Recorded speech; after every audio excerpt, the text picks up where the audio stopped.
This situation just sums up Newcastle so well. Is Arne Slot entering a villain arc? Or has he already entered it? And then this defender goes full pterodactyl mode. I will dye my hair like Hugo Ekitike. Right, hello everybody, welcome back to The Golden Sky. I'm Tom. Today it is the preview, as always, on a Friday night for Liverpool's game tomorrow against Newcastle, 8 o'clock on Saturday. Let's get right into it. In fact, before we get stuck into the preview, I've actually got a bone to pick with all of my Golden Sky fans here, because on the last video in the ratings for the Karabag game, I said that if that video got 50 likes, I would dye my hair like Hugo Ekitike. And you guys hit 50 likes in a day. Now, I was not expecting that whatsoever. I don't hit 50 likes basically ever, so thank you very much, but also, why, everybody? Why would you do this to me? So, I'm a man of my word. I will dye my hair like Hugo Ekitike. I just need to get it clear with work. I have a job other than this, that I need to check that I can actually do that. I'm pretty sure I can. It might be in a couple of weeks, but I will dye my hair like Hugo Ekitike. So you'll be seeing that soon. I hope you all look forward to that. And get this video to 50 likes as well. What the hell, guys? Let's now get into the preview. Right, with that out of the way then, let's get into things. So my predicted lineup for Liverpool is Alisson in the goal.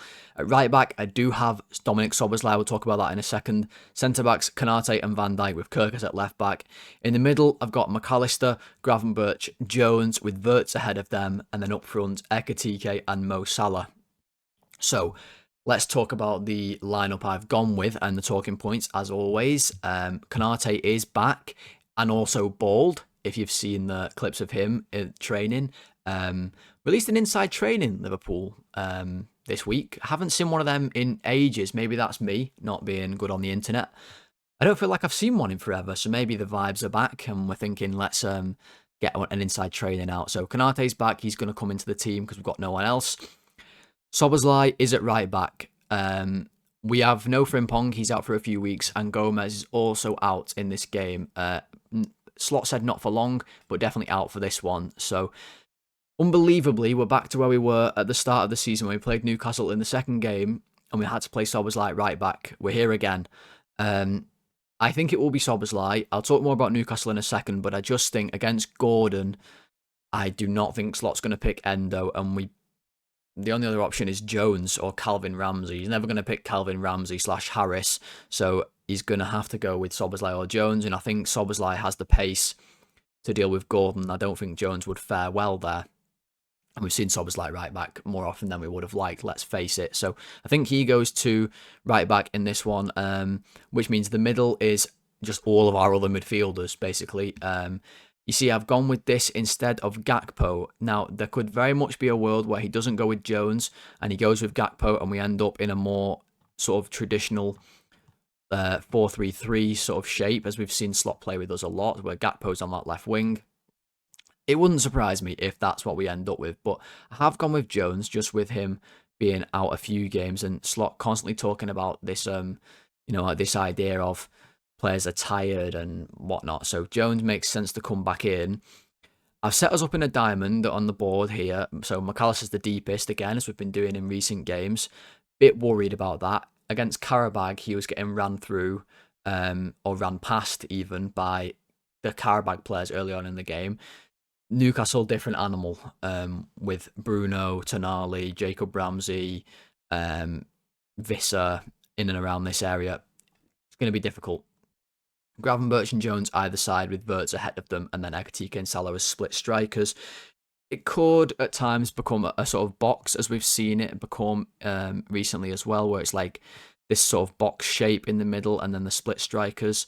And like I said, if Gakpo plays, I expect it to be more of a 4-3-3 with this sort of formation, and I think Jones will be the one to miss out. So, interesting different ways we can set up there. A couple other updates for our squad is that Isak is walking, but he isn't obviously yet out on the pitch. And the same with Leone, actually. They're both walking. There is video of them both arriving at training, doing whatever they're doing, but not on the pitch and not on the pitch for a while. But thought that was a nice update.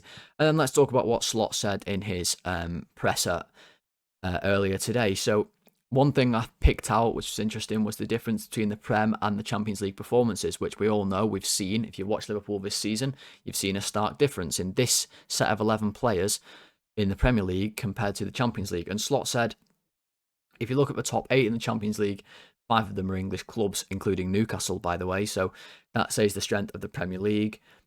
He did then say, before the game, our results have been impacted by the amount of games with the same players.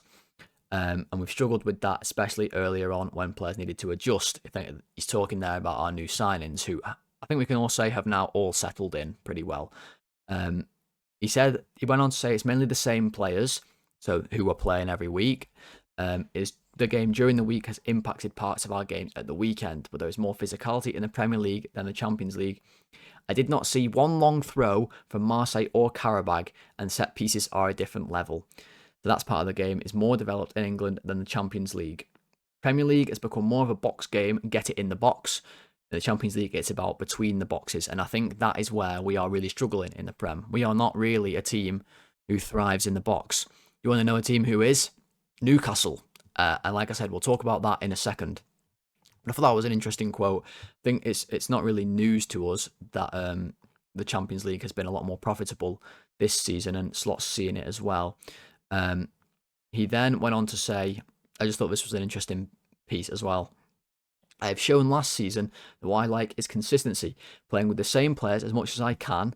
I've always done that, unfortunately, for the obvious reasons. I haven't been able to do that this year, and sometimes have to make subs in games. That's far from ideal, but we accept it and make the best of it. I have so much respect for these players to give everything they have, and that's not always been enough to win games at Liverpool, but it's not due to effort. I just think slightly contradictory to his previous comments, where he's saying basically the reason why the Premier League is so hard for us this season is because we've not had enough players to be fit from the Champions League games at the weekend. But then he goes on to say that these set of players, he would like to play them all the time, and he's unfortunately had to make subs. It's just a little bit like he's tying himself in a knot for me. He has also got a little bit of a beard going on. So is Arne Slot entering a villain arc, or has he already entered it? Who knows? But that is sort of the summary of Slot's quotes that I thought were interesting. And there's a small little nugget of information. I will just throw this in about Liverpool before we move on to Newcastle. There's a slight rumour about Denzel Dumfries as a right back. That's all I'll say. Denzel Dumfries, just keep your eye out. Don't get excited, though. Still no Prem win in 2026. 4 points from our last 5 games. 17th in the form table over those 5 games. But a good win against Karabag. 2 points behind United in 4th place in the Prem. So that's clearly the goal. We've got to get 4th or at least 5th, as it looks like that will also get Champions League. And that's got to start on the weekend. Let's get Newcastle on the board and see what we're up against. Okay, so Newcastle on the board. My predicted lineup for them. We've got Pope in the goal, a back 4 of Trippier, Malik Chow, Sven Botman and Dan Burn coming in at left back. Midfield 3 of Tonali, Bruno Guimaraes. Yes, I do think he'll be fit to play in this game. Jacob Ramsey, Anthony Gordon on the left, Harvey Barnes on the right, and Visser up front for Newcastle. So, talking points about this team. So, the biggest one is Bruno Guimaraes. He was assessed today with a decision being made on if he's going to be fit to play us, according to Eddie Howe. Now, he was in the squad in midweek for Newcastle's game against PSG, but he wasn't used. He was there, but he wasn't used. Whether that's an indication of how fit he is, I'm not sure, to be honest. Maybe they just took him because they took him. But I think he's going to play this one. He is obviously their leader, their captain, the best player. I think he's going to play. Obviously, a bit of a blow for us, thinking he might be out, and then he's looking like he's going to be fit. But they do have others out. Fabian Schär is out. Joel Linton is going to be out. Tino Livramento is also out. So they're 3 big players who might play for Newcastle. Typically, not going to be playing in this game. One thing that Newcastle might do in this is they might use a 5 at the back system. This is something they have used sporadically this season. And if they were smart, they'd probably use it against us because we can't play against it. But with Burn back, it gives them the option to sort of shift Botman into the middle centre-back, shift Burn into a left-sided centre-back, and then drop. It's likely going to be one of the midfielders, so it's probably Ramsey, and he would become Lewis Hall. Let's just put Lewis Hall in. He would come to this left-hand side, and then they would go with this sort of the dreaded 5-4-1 that we've fared so poorly against so far this season. This could happen. I don't predict it to happen, purely because Lewis Hall has played 5 lots of 90 minutes in 16 days. Surely he's due a rest in this one. I mean, surely. But we might see it at some point in the game, nevertheless. So, what are Newcastle good at, especially if they play with the wing backs and they push these guys on with Gordon, with Barnes on either wing? They've got a lot of pace. Baltimore could definitely start up front, but I've gone with Visser in this one. They don't tend to play both of them at the same time. The midfield is obviously a strong point, even with Joe Linton out. Jacob Ramsey had what Howard described as his best game for Newcastle in midweek, so he seems to be improving as well. He's a good player. But what do they really do? What is Newcastle's strength? A lot's changed in the feeling of the game since we played them in that second game of the season. The whole thing then was Isak was still a Newcastle player. Would we sign him? Would we not? Ekatike was kind of stolen away from Newcastle in many people's eyes by us. It was a raucous atmosphere. Gordon got the red card. We then beat them in the last minute from Rio's goal. Isak then signed for us. Everything was looking amazing. And now it's sort of the opposite of how good that feeling was at the time, isn't it, for Liverpool fans? But Newcastle haven't changed their style all that much from what we saw, especially in the second half of that game where they were just getting balls into the box. They are the best team in the league at getting balls into the box, and they do it in different ways. Crosses, they are first. So they cross the ball a lot. They've got good wide men, good pace out wide, and good pacey fullbacks who get forward and put good balls into the box. They're also 8th in long balls. So they are not afraid to pump the ball long, especially if Voltemada's up front. He's good in the air, and they'll also use every set piece possible to get the ball into the box. They like to play long balls. And also, they are first in corners, even ahead of Arsenal. So they get corners. We are shocking at defending corners in the Premier League. I would be a little bit worried with us defending corners against Dan Burn and co. But maybe our new fella in charge of set pieces, Posh Lallana, might sort us out. Who knows? They're also a good defensive side, second best for expected goals conceded in the league, only behind Arsenal. They generate good chances as well, 6th in shots on target, 7th in big chances, but only 10th for expected goals. So maybe I should rephrase that they generate chances, but not necessarily the best quality of chances. They don't concede many goals, that's certainly there to see. In fact, what's also there to see is maybe they don't, at the other end, create the most high-quality chances. We are not exactly ones to talk, though. Bruno Guimaraes is the top scorer with only 8 goals so far in the Premier League. So yeah, no margin for error, really, for us in this one anymore. Slot did say also that it's clear the closer you come to the end of the season, the less chance you have to make a mistake. Yes, I would probably agree with that, Arna. If we can maybe stop conceding goals in the last minute and losing games in the last minute, that would be ideal. This one is going to be a real battle, I think. And it really could. I don't want to sound too obvious here, but I really think this game could go any which way possible. We could either play really, really well and win comfortably, or it could be a really sort of boring stalemate type of game where we nullify each other. Or Newcastle could batter us. It really could go either way. It just depends on what version of the two sides turn up after 2 games in midweek. Ours a lot less intense, you would say, than Newcastle's away at PSG. But I've got a few pictures to go through from those games, which I think will help get a good view of the two sides. So let's get into that for the second part of the preview. Okay, so I obviously didn't do a tactical video for the Liverpool versus Karabag game. I just didn't think there was enough to really sink our teeth into with Karabag being so poor. But what I did think was useful is to use it as a antithesis for what you might see in the Liverpool game this weekend, and basically show you what might not happen and why you can't really take anything from the game that we've just seen into the game on the weekend. So it's because of opportunities like this. So this is our second goal, and Hugo Ekatike has the ball. He's just won it off a few defenders over here with a few little bobbly touches, and he finds himself breaking away. And you are just not going to see situations on the weekend where Florian Wirtz is stood in this much space in the middle of the pitch with Ekatike, Gakpo, and Salah against 3 defenders. Those situations are just not going to arise. You are never going to see Newcastle be this far out of position. Ekatike can then play this ball into Wirtz, who just simply ran forward to the edge of the box unchallenged and then drilled it in the far corner. that is unlikely a goal or a situation that you're going to see against a team with the quality of Newcastle, especially defensively. I think they'll set themselves up a lot more robust at Anfield. Moving on, you're going to see more of this. This is kind of the gist of what I've pointed out here.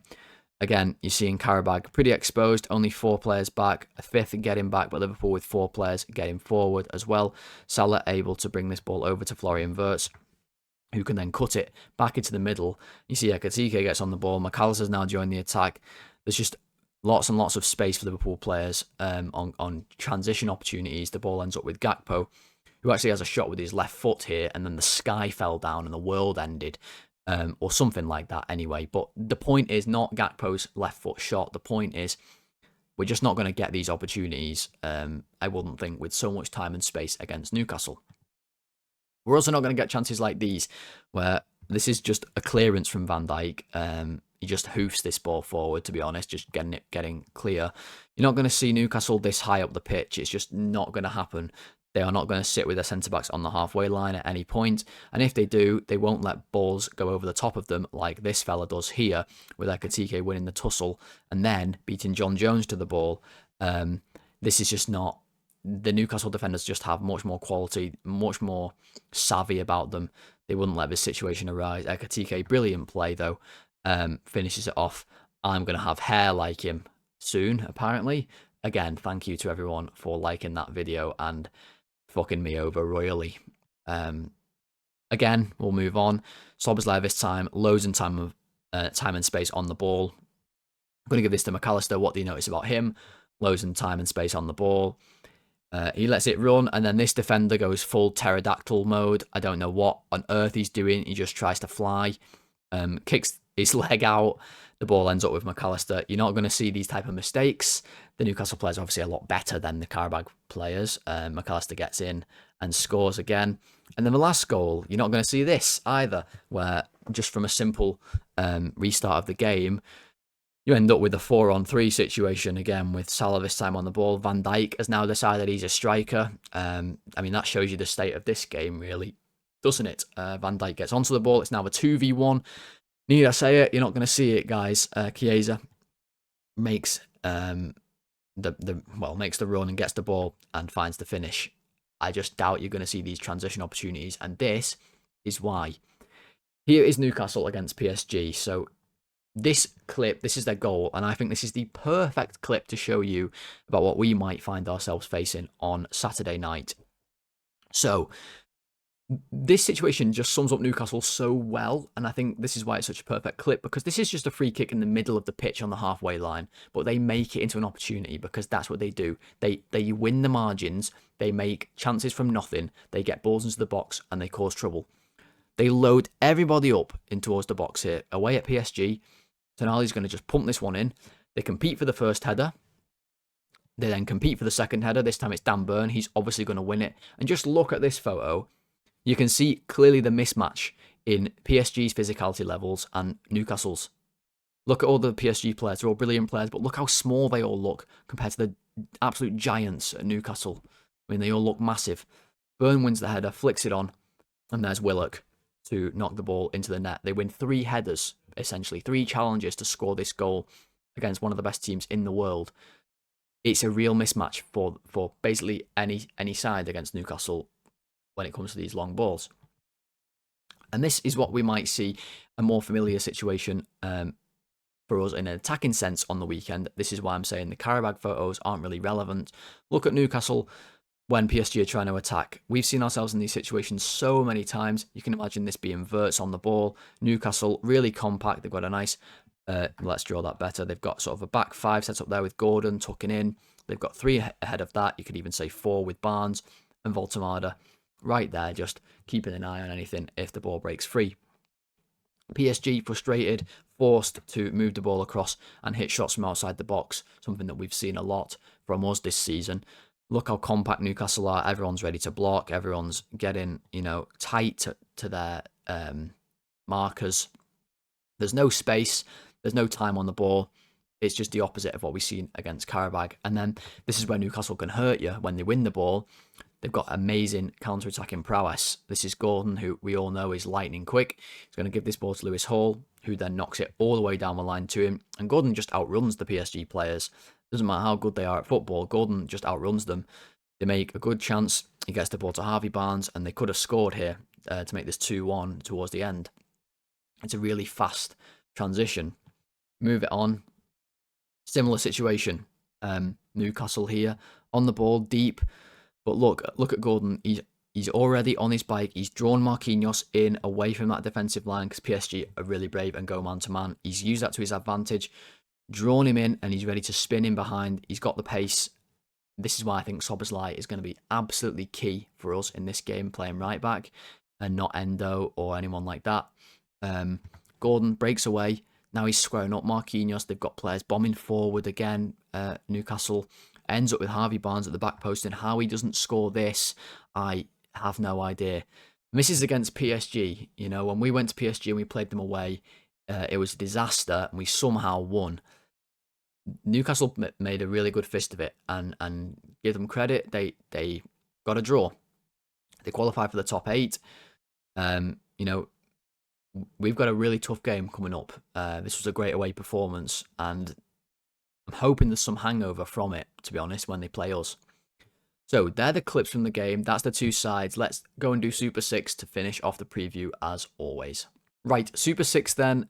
We're starting off with an absolute belting game. My beloved Leeds against Arsenal, top of the league, of course, but having a bit of a wobble, maybe. And surprisingly, lots of people think Arsenal will get the win. I am not so sure. Will I go with an Arsenal win? I think I will. But I'm going to go... I quite fancy a 2-2. But I just can't quite do it. I'll go 2-1. Let's go with that. If it's a 2-2 and that's the $1 million loss, then I'll cry. Brighton-Everton, this is a Brighton win for me. I'm going to go 2-1. Chelsea-West Ham, this has got to be a whitewash for Chelsea, you would think. 3-0. I'm going to go 3-0 as well. Oh, I hate when they put Liverpool on. I really, really hate it. But I'm going to go with a Liverpool win. I fancy a 3-1. I don't know why. I'm fancying goals for us in this one for some reason. Fulham. United absolutely flying at the minute. Fulham doing well as well, though. A robust team, difficult to play against. But I've got to go United win. I'm going to go 2-1 or 0. 2-1. And then Spurs City. This is also a good game. Lots of good games this weekend. City, the favourites. Spurs not doing well in the league. They're even worse than us. I'm going to go with a 2-0, like the admin there. I'm going to copy him. 2-0 to Man City. We're going to go the 5th minute as always, and that will do it for Super 6. Still yet to win. Alright guys, that is going to do it for today's match preview, and I really do hope you did enjoy it. If you did enjoy it, please do click that like button. There is no forfeit for me on this video. For if you click the like button and get to a certain target, I'm already going to be bleaching my hair, so I'm going to ask for 30 likes as always, but you've proven to me that you can get 50 likes if you all click the like button, so click it again. Let's get to 50. Why not? But 30 likes is always the ask. We're trying to get to 500 subscribers. So if you are new around here and you want to stick around to see me in a few weeks with bleach blonde hair as well, click subscribe. I'll be back for the ratings tomorrow after the game. As always, podcast listeners, thank you for listening. 5-star rating and reviews, follow the show, all that good stuff. I'll speak to you for the ratings tomorrow. Thank you very much for watching, everyone. Have a good Friday night and a good Saturday, and hope for Liverpool win. Speak to you soon. Goodbye.